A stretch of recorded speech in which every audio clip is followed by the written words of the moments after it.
दादा, आज तुमचा वाढदिवस आहे आणि आपण विधानसभेच्या निवडणुकीच्या नंतर आज वाढदिवसाच्या निमित्ताने कंधार शहरात आलेला आहात. कंधार शहराचा बऱ्याच प्रमाणात विकास कुठेतरी मागे आहे. साहेबांच्या नेतृत्वात त्यावेळेस सरकारी दवाखान्याची उभारणी करण्यात आली आहे आणि आता स्थानिक स्वराज्य संस्थेच्या निवडणुका जवळ आलेल्या आहेत. त्या स्थानिक स्वराज्य संस्थेच्या निवडणुकीच्या अनुषंगाने आपण काय पुढचे पाऊल उचलणार आहे आणि या पुढची आपली भूमिका काय आहे? खर तर आमचा, माझा आणि आमच्या कुटुंबाचा व आमच्या सगळ्या कार्यकर्त्यांचा एकच उद्देश आहे. पहिले म्हणजे समाजाची सेवा करणं, लोकांची सेवा करणं, लोकांसाठी कामं करणं. माजी आमदार श्यामसुंदर शिंदे साहेबांच्या कार्यकाळात तुम्ही पाहिलंच असेल ज्या प्रकारचे रस्ते झाले, डेव्हलपमेंट विकास कामं झाले आणि उपजिल्हा रुग्णालय, PHC वगैरे असे बरेच काही चांगले कामं, विकासाची कामं झालेली आहेत. तर तेच आमचा मूळ उद्देश आणि हेतू आहे.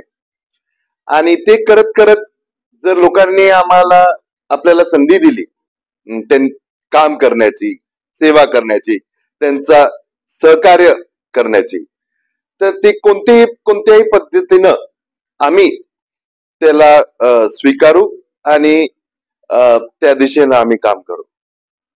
स्वराज्य संस्थेच्या निवडणुका आहेत, जवळ ठेवलेल्या आहेत. स्थानिक स्वराज्य संस्थेच्या निवडणुकीच्या माध्यमातून आपण काय उमेदवार उभे टाकणार आहात? सध्या तर आम्ही आज त्याच्याबद्दल कोणत्याही प्रकारचा निर्णय घेतलेला नाही. निश्चितच 2 वर्षापेक्षा जास्त काळापासून स्थानिक स्वराज्य संस्थेच्या निवडणुकीची चर्चा चालू आहे. म्हणून जोपर्यंत ती येत नाही किंवा लागत नाही तोपर्यंत त्याच्यावर बोलणं मला योग्य वाटत नाही. पण आमचं कार्य हे नक्कीच चालू राहील.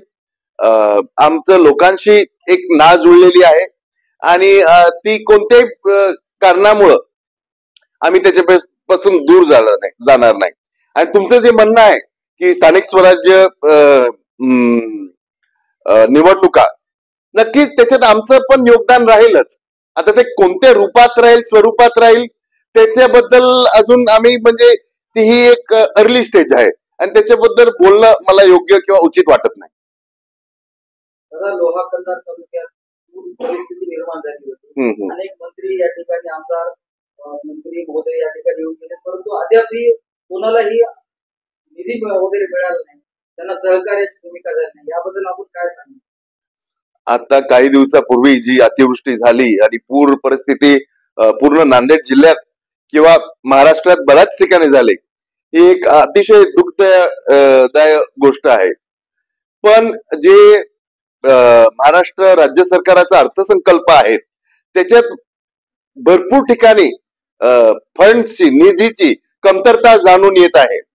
आता माझ्या ऐकण्यावर तर आहे की लाडकी बहीण योजनेमुळं दुसऱ्या कोणत्याही डिपार्टमेंटमध्ये फंड्सची निधीची पुरवठा करता येत नाहीये अशी परिस्थिती आहे.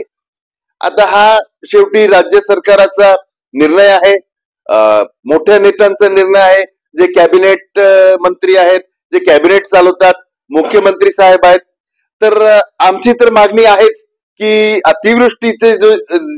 अतिवृष्टीमुळे ज्या शेतकऱ्यांचं नुकसान झालंय, ज्या लोकांचं नुकसान झालंय, त्यांना काहीतरी आर्थिक व सगळ्या पद्धतीची मदत व्हावी. पण शेवटी हा राज्य सरकारचा विषय आहे आणि नक्कीच, निश्चितच आम्ही या विषयाबद्दल आम्ही निवेदन देऊ आणि आपल्या इथं लोहामध्ये आणि कंधारमध्ये निधी व फंड्स उपलब्ध करून देऊ. आपण लोहा कंधार येथील जे आपले कार्यकर्ते आहेत त्यांना आपल्या वाढदिवसाच्या काय संदेश देणार आहे? मला आमच्या कार्यकर्त्यांना एकच संदेश द्यायचा आहे की आपण सर्व माझ्या सोबत आहात. आजही सर्व काही घडल्यानंतर एवढं तुमचं माझ्यावर प्रेम आहे, एवढी आपुलकी आहे, ह्याच्याने खरंच मी हादरलो आहे की जे लोक म्हणतात की दुनियादारी आणि दुनियात आणि जीवनात सगळे व्यवहारिक झालेत, पण मला हे बिलकुल इथं कंधारमध्ये येऊन जाणवलेलं नाही.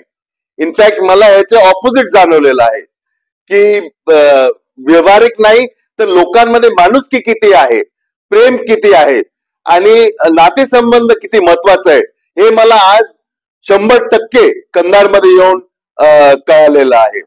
आणि हीच भावना घेऊन माझी मनापासून इच्छा आहे की या पद्धतीनंच आम्ही असं एक नातं जपू आणि पुढे काम करू. शेवटचा महत्वाचा प्रश्न आहे की मधल्या जनतेला एक मामा भाच्याचं जो विधानसभेमध्ये जो विरोध होता तसा मामा भाचे एकत्रित आलेले आहेत.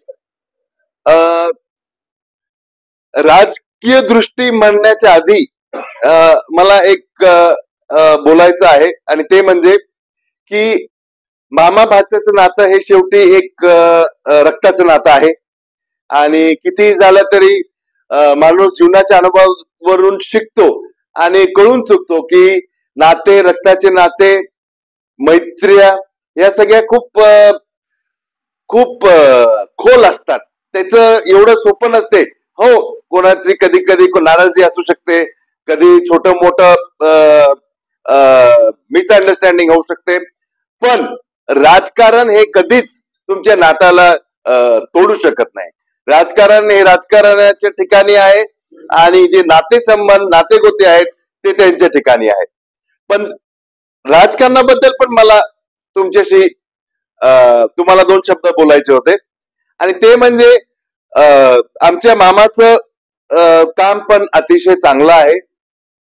त्यांनी पण लोहा कंधार मतदारसंघाला बरेच वर्ष दिशा दिली आहे, लोकांचं मार्गदर्शन केलेलं आहे.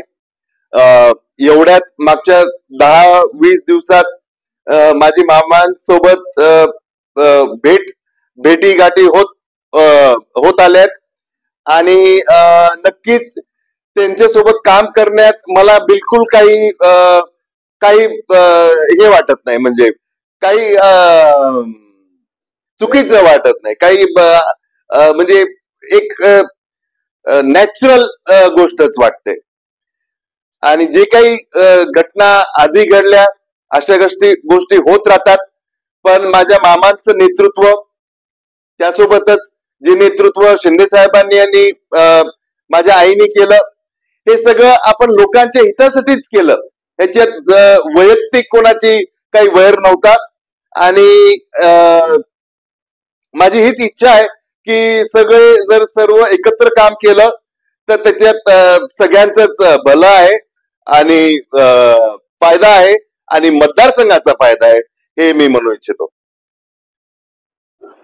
आज 9/9/2025 आमचे माजी आमदार, विकास पुरुष, कर्तव्यदक्ष आमदार श्यामसुंदर शिंदे साहेब यांचे चिरंजीव विक्रमदादा शिंदे यांचा वाढदिवस आहे आणि आज कंधारमध्ये वाढदिवसानिमित्त आम्ही सरकारी दवाखान्यामध्ये पेशंटांना फळवाटपाचा कार्यक्रम केलेला आहे आणि मुखबंदी शाळेमध्ये तिथं पण आमचे राम पाटील गोरे यांनी चांगलं हे करून दादाच्या वाढदिवसानिमित्त गोरगरिबांना अन्न वाटप आणि फळ वाटप आणि शालेय साहित्य वाटप असं सगळं वाटप केलेलं आहे आणि दादाचे आमच्यावर भरपूर प्रेम आहे आणि हे 5 वर्षामध्ये जे काम केले साहेबांना ते आम्ही हे कधीच विसरू शकत नाही.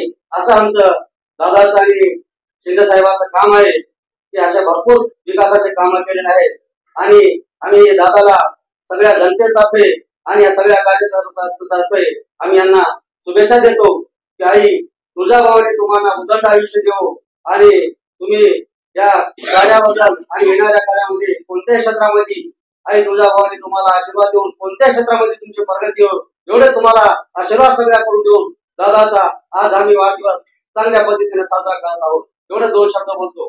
जय हिंद, जय भारत.